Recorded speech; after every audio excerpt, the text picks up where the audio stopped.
बिस्मिल्लाहिर्रहमानिर्रहीम। इंशाल्लाह आज की क्लास में हम क्लास 8 मैथमेटिक्स के तमाम रिव्यू एक्सरसाइज को यहाँ पर डिस्कस करेंगे। इससे पहले हम क्लास 4th, 5th, 6th और 7th के तमाम रिव्यू एक्सरसाइज को डिस्कस कर चुके हैं। तमाम वीडियोज़ के लिंक्स इस वीडियो के डिस्क्रिप्शन में मौजूद होंगे। वीडियो को स्किप नहीं करना। अगर वीडियो अच्छी लगे तो लाइक, कमेंट और अपने दोस्तों के साथ शेयर करें। इसमें टोटल 11 यूनिट्स हैं। Unit number 1 approximation and estimation, unit number 2 real numbers, unit number 3 financial arithmetic, unit number 4 square root and cube roots, unit number 5 sets, unit number 6 sequences and algebra, unit number 7 exponents and laws of exponents, unit number 8 simultaneous linear equations, unit number 9 surface area and volume, unit number 10 geometry, unit number 11 data management and probability.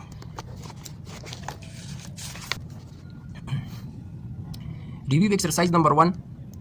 Question number 1. How many significant figures are there in the number? इस given number में कितने significant figures है?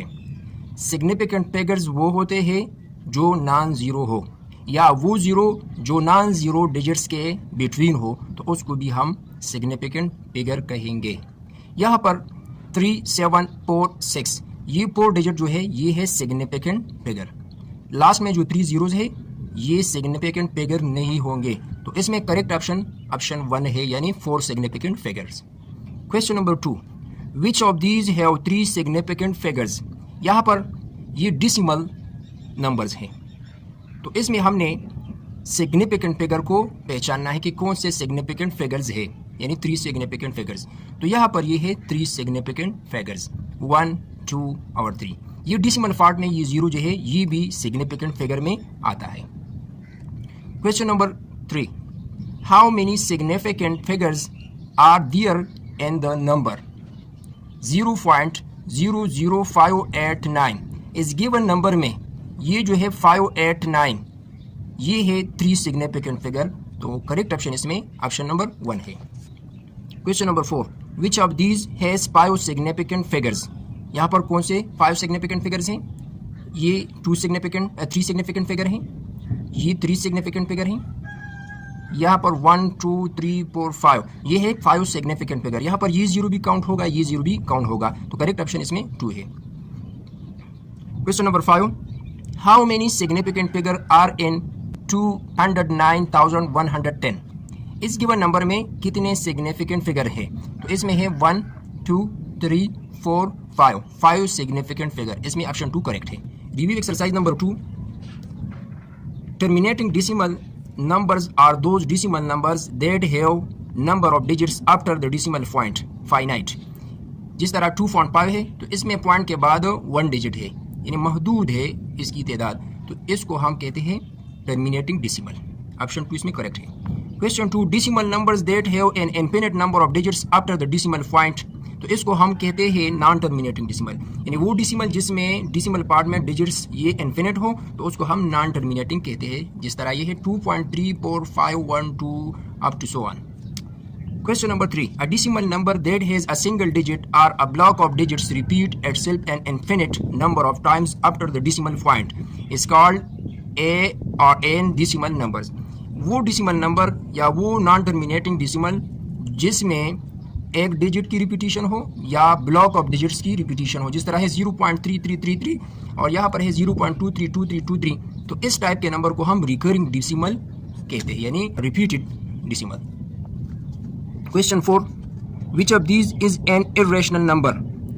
2.5 ये irrational number है, 1/2 0.232323 या 1.010011110110, तो यहाँ पर ये ऑप्शन 4 जो है ये इर्रेशनल नंबर है। इसको हम इंशाल्लाह डिटेल में पढ़ेंगे। यहाँ पर ये जो गिवन नंबर है ये टर्मिनेटिंग डिसिमल है, टर्मिनेटिंग डिसिमल को हम रेशनल नंबर कहते हैं, और ये 1/2 ये भी रेशनल नंबर है क्योंकि 1/2 ये इंटीजर्स है और ये डिनोमिनेटर 0 के बराबर नहीं, ये भी रेशनल है। ये रिकरिंग डिसिमल है तो रिकरिंग डिसिमल भी रेशनल होता है। ये नॉन टर्मिनेटिंग और नॉन रिकरिंग डिसिमल है, तो इसलिए इसको हम इर्रेशनल नंबर कहते हैं। Question number 5. यहाँ पर क्यों प्लस क्यों डैश है? क्यों को हम रेशनल नंबर के लिए लेते हैं और क्यों डैश ये इर्रेशनल नंबर को रिप्रेजेंट करते हैं, लेकिन इसको हम इस फॉर्म में अगर लिखे तो ये बेहतर होगा। क्यों यूनियन क्यों डैश। तो ये असल में होता है रेशनल नंबर यानी set of rational number. Correct option is 2। Question number 6, the absolute value of -3। तो -3 की एब्सोल्यूट वैल्यू ये +3 होगी, ये भी हम पहले पढ़ चुके हैं। Question number 7, reflexive property of real numbers state that for all a belong to R, a equal to a, यानी ए नंबर ये इक्वल होता है अपने आप का, यानी 2 equal to 2, 3 equal to 3। Question number जो लास्ट है, symmetric property is shown by a + 2 is equal to 10, then 10 is equal to a + 2, यानी a + a equal to b, या इसको हम लिख सकते हैं b equal to a। This is called symmetric property. Review exercise number 3।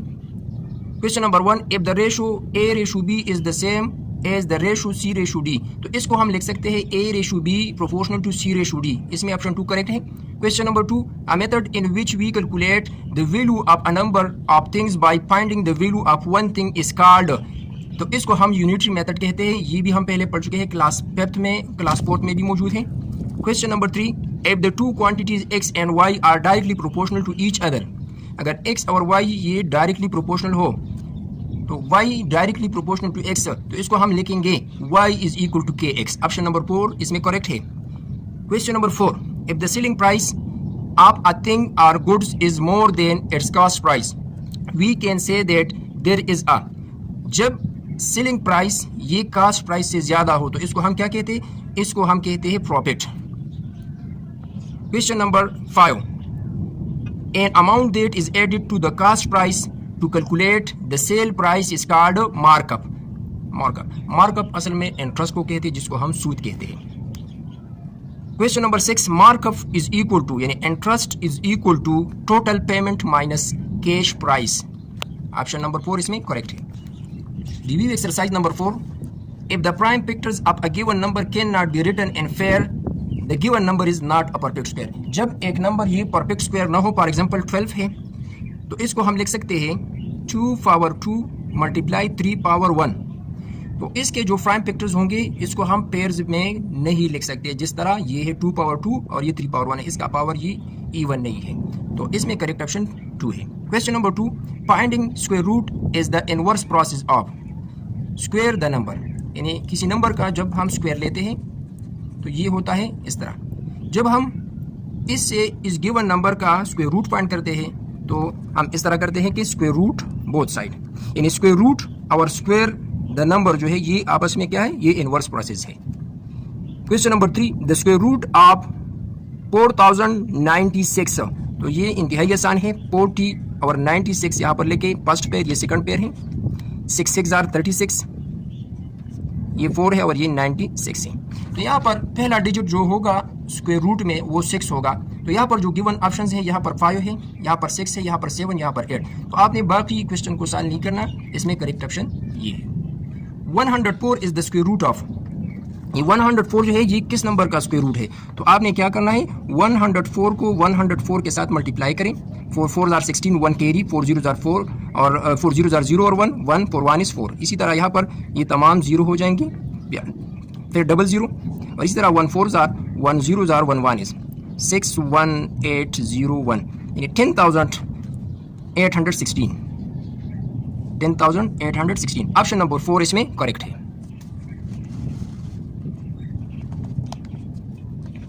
Question number 6, the cube of a number is that number raise to the power, किसी number का जब हम क्यूब लेते हैं तो उसका पावर क्या होता है, उसका पावर होता है 3 to the power 2 raise to the power 3 is equal to 8, यानी इसका जो पावर होता है वो 3 के इक्वल होता है। 17 क्यूब मीन 17 मल्टीप्लाई 17 मल्टीप्लाई 17। तो आपने क्या करना है, 17 को 3 टाइम मल्टीप्लाई करना है, तो आपको ये आंसर मिलेगा option number 3। Question number 8, 40 is the cube root of, तो 40 multiply 40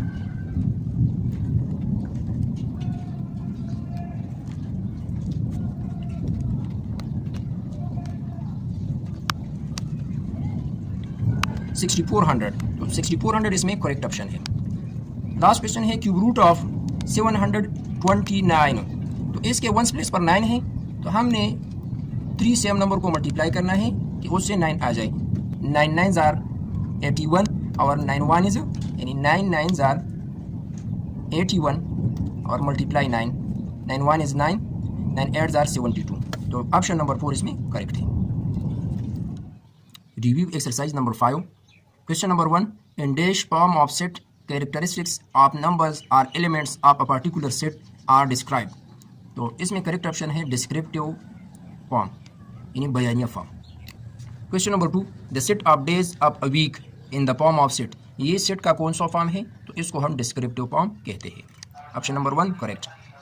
question number 3, if a set has 3 elements then the number of subsets of that set is. अगर किसी सेट में 3 एलिमेंट्स हो तो उसके कितने सबसेट होंगे? तो 2 पावर n फार्मूला है, इन नंबर ऑफ एलिमेंट्स को कहते हैं। So 2 power 3 is equal to 8, तो इसके 8 सबसेट्स होंगे। Question number 4, the power set of the set A is equal to 3, 4। ये एक सेट है, इसका पावर सेट क्या होगा? तो एम्प्टी सेट 3 4 और 3 4, तो ये है इसका power set. Question number 5, dash is not the subset of prime number up to 10। यहाँ पर सबसेट है अप टू 10 जो प्राइम नंबर है, यानी 1 3 5 7 9, ये अप टू 10 प्राइम नंबर है। इसमें कौन सा है जो इसका सबसेट नहीं है? तो 11 ये जो है ये इसका सबसेट नहीं है, बाकी तमाम इनके सबसेट्स हैं। Question number 6, the tabular form of the set A is equal to x such that x belong to z and x greater than -4। x क्या है? x इस सेट में एलिमेंट्स है जो इंटीजर से बिलोंग करते हैं और -4 से ग्रेटर है। तो -4 से ग्रेटर जितने भी इंटीजर्स हैं वो सेट ए में आएंगे। तो यहाँ पर है -3 -2 -1 0 1 2 3 अप टू सो ऑन, ये इसका करेक्ट ऑप्शन है।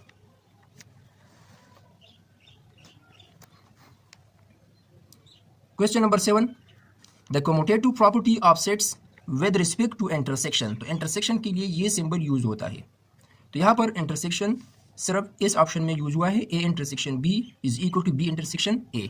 Correct option is 4। Question number 8, if U is equal to 1 2 3 4 up to 10 and A is equal to 4 6 8 then the complement of A. U एक यूनिवर्सल सेट है, A इसका subset है, तो ए complement क्या होगा? तो यू सेट में वो एलिमेंट जो सेट ए में न हो, तो सेट यू से 4 6 8 को रिमूव करें, बाकी जो एलिमेंट्स होंगे वो कंप्लीमेंट ऑफ ए होगा।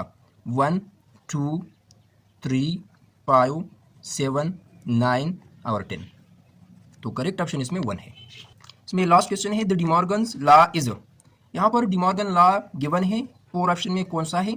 तो ऑप्शन नंबर 2 इसमें करेक्ट है, A intersection B whole complement is equal to A complement union B complement. अगर यहाँ पर इंटरसेक्शन है तो इस साइड पर ये यूनियन होगा। कंप्लीमेंट यहाँ पर सी यूज हुआ है, हम डैश भी यूज कर सकते हैं, तो ये है correct option. Review exercise number 6। Question number 1, the general term for the sequence -5 7 19 31 up to so on.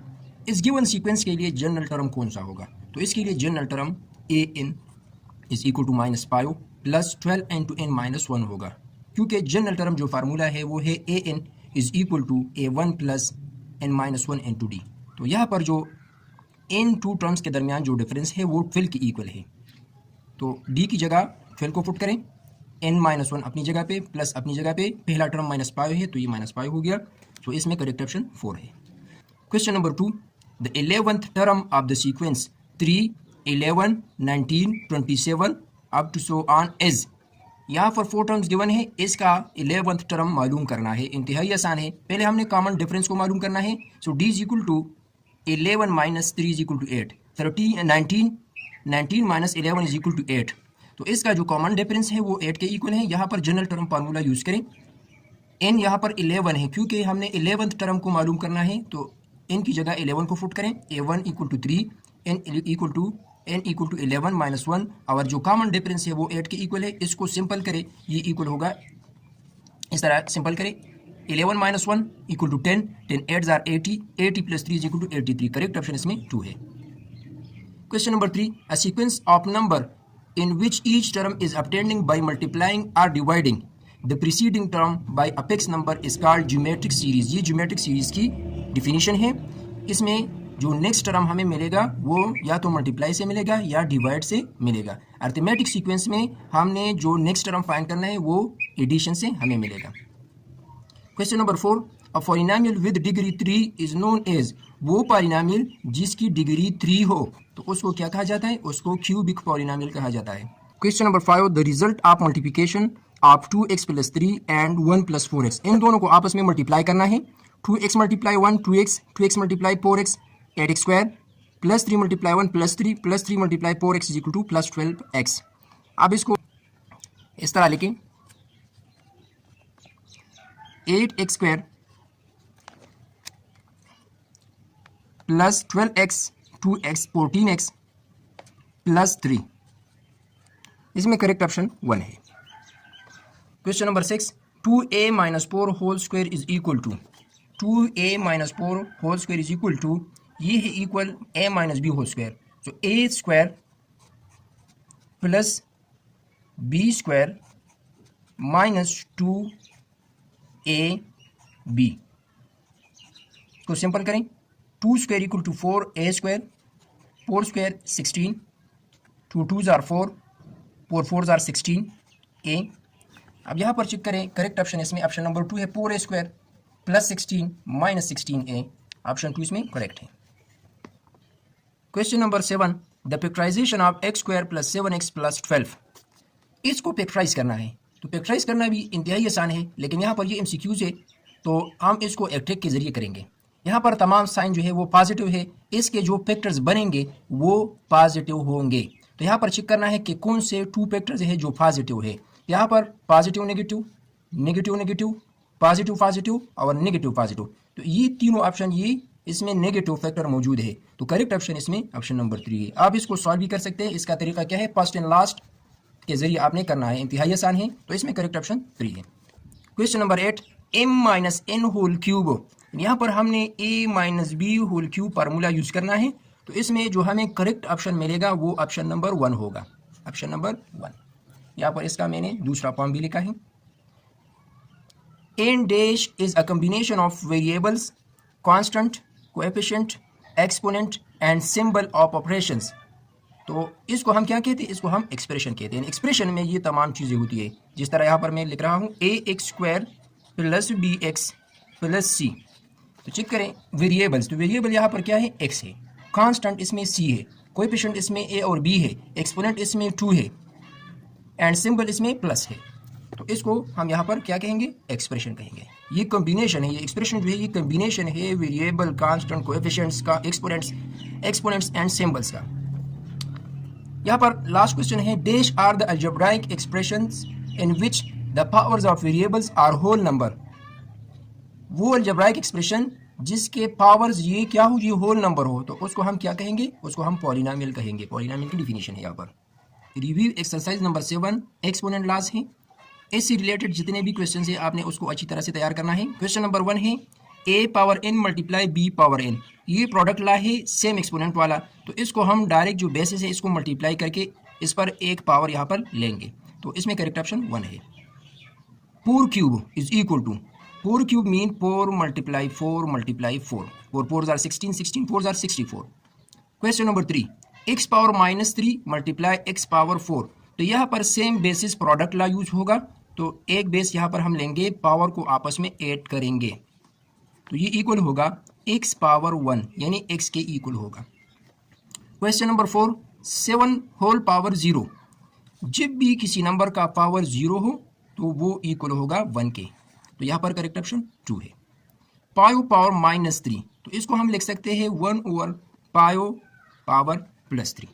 पायो power 3 mean 5 × 5 × 5 is equal to 125, तो इसको हम लिख सकते हैं 1/125।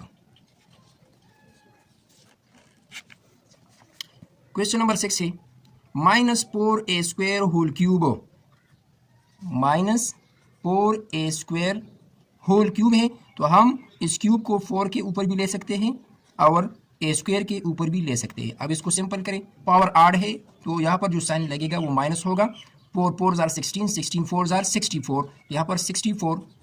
अब a² होल क्यूब, तो पावर का जो होल पावर होगा बाय एक्सपोनेंट ला ये आपस में मल्टीप्लाई होगा, 2 3 आर 6, सो a पावर 6 यहाँ पर करेक्ट ऑप्शन 2 है। लास्ट क्वेश्चन है the reciprocal of a over b whole power -2। तो नीचे जो ऑप्शंस गिवन हैं इस पर पावर नहीं है, ये 0 है, ये दोनों ऑप्शन इसके लिए करेक्ट नहीं है। हमने ये दो ऑप्शन जो है इसको चेक करना है। इसका रेसिप्रोकल क्या होगा, a over b whole power -2। तो इसको हम लिख सकते हैं पॉजिटिव पावर में, a ओवर b ये पावर -2 है। इसको पॉजिटिव करने के लिए हम क्या करेंगे, b over a whole power 2 लिखेंगे। अब इसका रेसिप्रोकल लेना है तो इंतहाई आसान है, इसको हम लिख सकते हैं a over b whole square, ये इसका रेसिप्रोकल है। तो यहाँ पर जो करेक्ट ऑप्शन है वो ऑप्शन नंबर 2 है।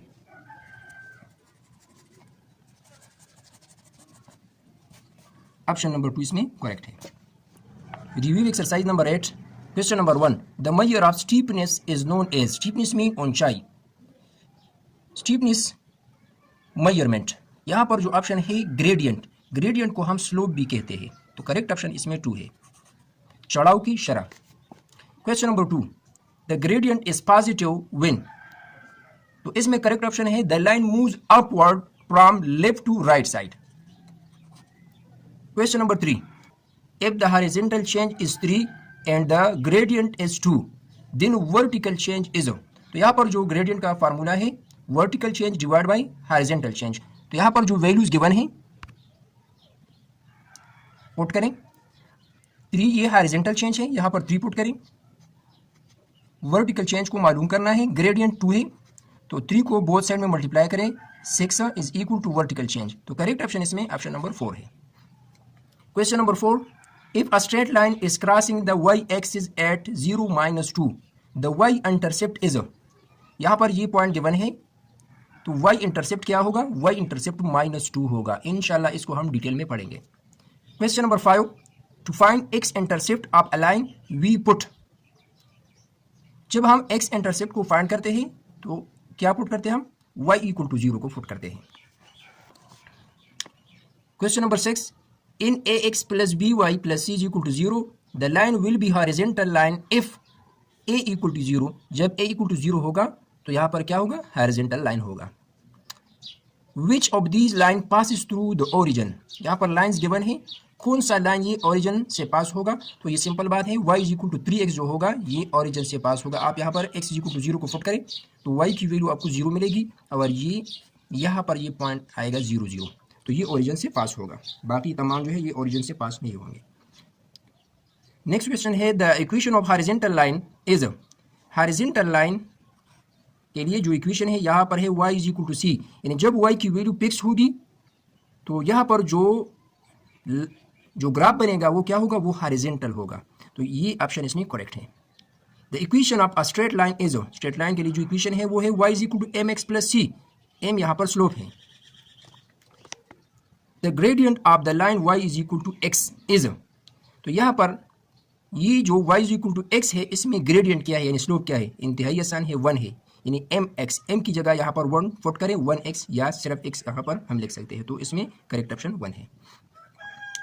लास्ट क्वेश्चन है a number y is 5 over 4 of another number x is shown by, तो इसको हम लिख सकते हैं y is equal to 5 over 4 of x, correct option is 3। The solution of the equation 3x plus 2y is equal to 1 and x plus y is equal to 2, इंतहाई आसान है। आपने क्या करना है, सेकंड नंबर इक्वेशन को 2 के साथ मल्टीप्लाई करना है और इस इक्वेशन से इसको सब्ट्रैक्ट करना है, तो आपको x और y की जो वैल्यूज मिलेगी वो होगी x is equal to -3 and y is equal to 5।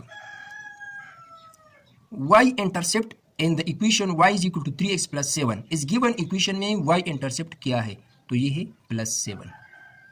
The gradient of the line in the equation y is equal to 2x plus 3, यानी इस गिवन इक्वेशन में ग्रेडियंट यानी स्लोप क्या है, mx, यहाँ पर m की वैल्यू 2 है तो इसको यहाँ पर हम ग्रेडियंट कहेंगे। रिव्यू एक्सरसाइज नंबर 9 है, यहाँ पर कोन का जो स्लैंट हाइट है उसके लिए फार्मूला है r² प्लस h²। जब आपने कोन का स्लैंट हाइट मालूम करना हो तो आपने square root of r² plus h² को यूज करना है। यहाँ पर आपके लिए r और h ये गिवन होगा। कर्व्ड सरफेस एरिया जो है कोन का वो πr l है। l क्या है, l असल में स्लैंट हाइट को कहते हैं। our total surface area is equal to pi r into l plus r. r radius है और l स्लैंट हाइट है. Volume of a cone 1/3 pi r square h. यहाँ पर जो 3 डायमेंशन के जितने भी फार्मूले हैं आपने अच्छी तरह से याद करने हैं. इस यूनिट में हेमिस्फेरिकल बाउल वाला जो क्वेश्चन था यहाँ पर मैंने लिखा है CTIT में जो क्वेश्चन आया था एग्जाम्पल नंबर 2 पेज नंबर 223 पर है. ये CTIT जो पहला टेस्ट हुआ था उसमें आया था और इससे भी बहुत से क्वेश्चंस पेपर में आ चुके हैं. आप देख सकते हैं पास पेपर को. क्वेश्चन नंबर 1 है the Pythagoras theorem for the given triangle is. यहाँ पर कौन सा पाइथागोरस थ्योरम को रिप्रेजेंट कर रहा है? तो यहाँ पर ये जो है ये हाइपोटेन्यूज है. हाइपोटेन्यूज तो हाइपोटेन्यूज स्क्वायर यानी X Z whole square. X Z whole square यहाँ पर एक्स जेड जो है ये है हमारे पास. Y Z square plus X Y square. तो ये लास्ट जो ऑप्शन है इसमें करेक्ट है. ये है Pythagoras theorem. Question number 2 if the length of a hypotenuse 15 cm and length of the base is 12 cm then the length of latitude या जो परपेंडिकुलर है उसका जो लेंथ होगा वो क्या होगा. यहाँ पर जो फिगर गिवन है हाइपोटेन्यूज 15 के इक्वल है, बेस का जो लेंथ है वो 12 cm है. ये क्या होगा? तो आपने यहाँ पर पाइथागोरस थ्योरम में ये वैल्यूज पुट करने होंगे.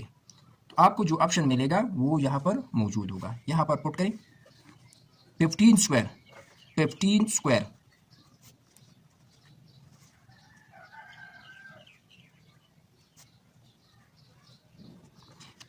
Equal to 225. तो ये इक्वल होगा 225 is equal to y z 12 square is equal to 144. और इसको मालूम करना है. क्या करें? 144 को 225 से सब्ट्रैक्ट करें, 81 के इक्वल है. तो यहाँ पर हम लिख सकते हैं 81 is equal to x y z whole square. तो हमने एक्स वाई जेड की वैल्यू को मालूम करना है तो बोथ साइड का हम स्क्वायर रूट लेंगे. तो ये इक्वल हो जाएगा x y is equal to 9. Correct option इसमें 1 है. A dash is the part of the circle that is enclosed by 2 radii and an arc. Check करें, यहाँ पर एक सर्कल है. यहाँ पर कहा जा रहा है कि सर्कल का वो पार्ट जो 2 रेडियाई और आर्क के अंदर हो, इस तरह हो. ये 2 रेडियाई है और ये आर्क है. तो इसको क्या कहते हैं? इसको हम सेक्टर कहते हैं. The value of pi is 3.14 या 22/7. Question number 5 the formula to find the arc of the circle. जब हम किसी सर्कल के आर्क को फाइंड करते हैं तो उसके लिए हम फार्मूला यूज करते हैं theta over 360 degree multiplied by 2 pi r. यानी जिस आर की हम लेंथ को फाइंड करते हैं तो उसके जो एंगल होंगे यानी सबटेंडेंट एंगल होगा उसको यहाँ पर हम पुट करेंगे डिवाइड बाय 360 डिग्री. रेडियस क्या है? यहाँ पर हमने रेडियस को पुट करना है. इसको सिंपल करके हम उसकी आर को मालूम कर सकते हैं यानी आर की लेंथ को मालूम कर सकते हैं. नेक्स्ट क्वेश्चन है the Greek letter that is used in math as variable to represent a measure angle. तो थीटा को हम एंगल के लिए यूज करते हैं. A solid sphere has a radius of 5.5 metre. The surface area of the sphere is. तो यहाँ पर आपने फार्मूला को याद करना है. फार्मूला ऑफ स्फीयर जो है वो है 4 पाई आर स्क्वायर.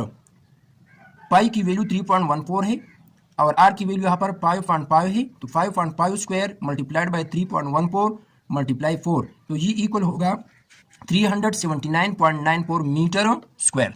करेक्ट ऑप्शन इसमें ऑप्शन नंबर 4 है. The volume of the cone is. तो वॉल्यूम ऑफ अ कोन जो फार्मूला है वो है 1/3 n to pi r square h. इफ r is equal to 4 cm and h is equal to 3 cm then the total surface area of the cone. Radius given है कोन का, उसका height given है. तो टोटल सरफेस एरिया क्या होगा? इंतहाई आसान है. पहले हमने r और h को यूज करके स्लैंट हाइट को फाइंड करना है. स्लैंट हाइट ये है हाइट और ये है स्लैंट हाइट. हमने इस r को और हाइट को यूज करके इस स्लैंट हाइट को फाइंड करना है. तो L is equal to R square plus H square. R H की वैल्यूज को यहाँ पर पुट करें तो L की वैल्यू हमें 5 मिलेगी. अब total surface area of cone जो है pi r into l plus r है. यहाँ पर आर एल और 5 की वैल्यूज को पुट करें. जब आप इसको सिंपल करेंगे तो आपको जो रिजल्ट मिलेगा वो होगा 113.04 cm स्क्वायर होगा. लास्ट क्वेश्चन है when the central angle found by the 2 radii is dash degree the sector is called a quadrant. यहाँ पर ये एक सर्कल है 2 रेडियाई के दरमियान यानी जब 2 रेडियाई के दरमियान जो सेक्टर बनेगा तो वहाँ पर जो डिग्री होगी वो डिग्री क्या होगी, अगर ये क्वाड्रेंट हो यानी चौथा हिस्सा हो इस सर्कल का, तो वहाँ पर जो एंगल बनेगा वो 90 डिग्री होगा। ऑप्शन नंबर 3 इसमें करेक्ट है। Review exercise number 10, question number 1, the sum of the angles of the triangle is 180 degree. ये हम पहले पढ़ चुके हैं इब्तिदाई क्लासेस में। Question number 2, a line which meets or touch a circle at only 1 point is called. For example ये एक सर्कल है और ये एक लाइन है जो इस सर्कल को सिर्फ एक पॉइंट पर टच करता है, तो इसको क्या कहते हैं, इसको टेंजेंट कहते हैं। Question number 3, a line which passes through circle and intersect at 2 point is called secant. Tangent sector arc, यानी वो लाइन जो सर्कल को 2 पॉइंट पर टच करे, तो इसको क्या कहेंगे हम, इसको हम सीकेंट लाइन कहेंगे। Question number 4, rhombus is a quadrilateral whose 4 sides are equal in length but none of its angle is right। यानी इसमें एक एंगल भी 90 डिग्री के बराबर नहीं होगा। तमाम साइड्स इक्वल होंगे लेकिन एंगल एक भी 90 डिग्री के इक्वल नहीं होगा। Question number 5, a dash is a quadrilateral whose opposite sides are equal and angle between their adjacent side are 90 degree. तो इसको हम क्या कहेंगे, इसी क्वाड्रिलेटरल को, इसको हम राइट एंगल कहेंगे। यानी 2 जो अपोजिट साइड्स हैं वो इक्वल होंगे और इसमें जो एंगल बनेगा वो 90 डिग्री के इक्वल होगा, तो इसको हम रेक्टेंगल कहेंगे। Question number 6, 2 or more circles with same centre but different radii. Radii radius की जमा है, इज कॉल्ड कंसेंट्रिक सर्कल्स। ये एक सेंटर है इस सर्कल का, यहाँ पर मैंने एक दूसरे सर्कल को भी ड्रा किया, ये तीसरा सर्कल है, लेकिन तमाम के लिए सेंटर एक है बट जो रेडियाई है वो डिफरेंट है, रेडियाई है वो डिफरेंट है। तो ऐसे सर्कल्स को हम 2 सर्कल है या 2 से ज़्यादा सर्कल है, उसका सेंटर एक है लेकिन डिफरेंट रेडियस है, तो इसको हम कहेंगे कंसेंट्रिक सर्कल्स। तो यहाँ पर ऑप्शन नंबर 3 करेक्ट है। Question number 7, the sum of angles of a quadrilateral, यानी ये भी एक क्वाड्रिलेटरल है, यहाँ पर ये 90 डिग्री है, 90 डिग्री, 90 डिग्री, 90 डिग्री। तो जितने भी क्वाड्रिलेटरल्स है यानी 4 साइडेड फिगर है, उसके इंटीरियर एंगल का जो सम होगा वो 360 डिग्री के इक्वल होगा। A trapezium has dash pairs of parallel side. Trapezium में पैरेलल साइड की एक पेयर होती है। The objects are shape that have same shape and size is called congruent। The symbol for congruency is option number 4। Review exercise number 11 जो last review exercise है। Question number 1, discrete data is in the form of whole number 0, 1, 2, 3 up to so on, यानी jumping values। Question number 2, the length of different iron rods is the example of the data discrete data। Question number 3, the presentation of frequency distribution in vertical rectangle bars with no gap is called a histogram graph। जिस तरह ये होगा, इसको हम क्या कहेंगे, histogram graph. Question number 4, the dash of each bar in a histogram represent the size of the class width। ये जो है ये क्लास width को represent करता है। Question number 5, 2 events that not occur in the same time is called mutually exclusive event। Dash events is not affected by the previous event, independent event। The formula to find the standard deviation is x minus x bar whole square divided by n under the square root। When we plot class mark along x-axis and frequency along y-axis and representation of data is in form of closed polygon, then it is called frequency polygon। The difference between the highest and the lowest value of the data is called range। When a coin is tossed 6 times, the theoretical probability of the coin hit is 1/2। तो आज की class में हम class 8 mathematics के तमाम review exercise को हल कर चुके हैं। इंशाल्लाह नेक्स्ट क्लास में हम क्लास 9th रिव्यू एक्सरसाइज को डिस्कस करेंगे। इस वीडियो के डिस्क्रिप्शन में बाकी जितने भी वीडियोज़ हम बना चुके हैं उसके लिंक्स मौजूद होंगे। अल्लाह हाफिज़।